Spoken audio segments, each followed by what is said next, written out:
ಅದೊಂದು ಜಮಾನ ಇತ್ತು.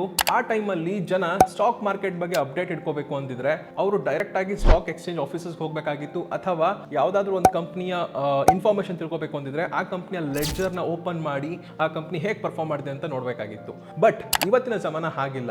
ಈಗೇನಾಗಿದೆ ಅಂತಂದ್ರೆ ಪ್ರತಿಯೊಂದು ಇನ್ಫಾರ್ಮೇಶನ್ ನಮ್ಮ ಬೆರಳ ತುದಿಯಲ್ಲೇ ಸಿಗ್ತಾ ಇದೆ. ಸೊ ಇವತ್ತಿನ ಟಾಪಿಕ್ ಅಲ್ಲಿ ನಾನು ಹೇಳ್ತಾ ಇದ್ದೀನಿ ಇಂಪಾರ್ಟೆಂಟ್ ವೆಬ್ಸೈಟ್ಸ್ ನೀವು ರೆಫರ್ ಮಾಡಲಿಕ್ಕೆ, ಸೊ ದಟ್ ನೀವು ಸ್ಟಾಕ್ ಮಾರ್ಕೆಟ್ ನ ಪ್ರತಿದಿನದ ಅಪ್ಡೇಟ್ಸ್ ಗಳನ್ನ ನೀವು ಪಡ್ಕೋಬಹುದು.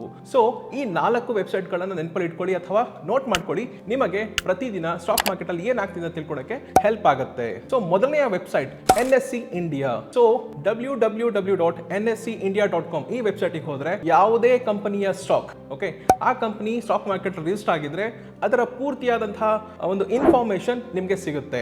ಎರಡನೇ ವೆಬ್ಸೈಟ್ moneycontrol.com. ಸೊ ಈ ವೆಬ್ಸೈಟ್ ಪ್ರತಿದಿನ ನೀವು ಓಪನ್ ಮಾಡಿ ಇಟ್ಕೊಳ್ಳಿ. ಸೊ ಯಾವುದೇ ತರಹದ ಲೇಟೆಸ್ಟ್ ನ್ಯೂಸ್ ಇರ್ಬೋದು, ಆ ಕಂಪನಿಯ ರಿಸಲ್ಟ್ಸ್ ಡಿಕ್ಲೇರ್ ಆಗಿರೋದ್ರ ಬಗ್ಗೆ ಇರ್ಬೋದು, ಸೊ ಆ ಕಂಪನಿಯ ಫಂಡಮೆಂಟಲ್ ಅನಾಲಿಸಿಸ್ ಬಗ್ಗೆ ಇರ್ಬೋದು. ಸೊ ಎಲ್ಲಾ ತರದ ಇನ್ಫಾರ್ಮೇಶನ್ಸ್ ನಿಮಗೆ ಈ ಪರ್ಟಿಕ್ಯುಲರ್ ವೆಬ್ಸೈಟ್ ಅಲ್ಲಿ ನಿಮಗೆ ಸಿಗುತ್ತೆ. ಮೂರನೇ ಇಂಪಾರ್ಟೆಂಟ್ ವೆಬ್ಸೈಟ್ ಟ್ರೇಡಿಂಗ್ ವ್ಯೂ.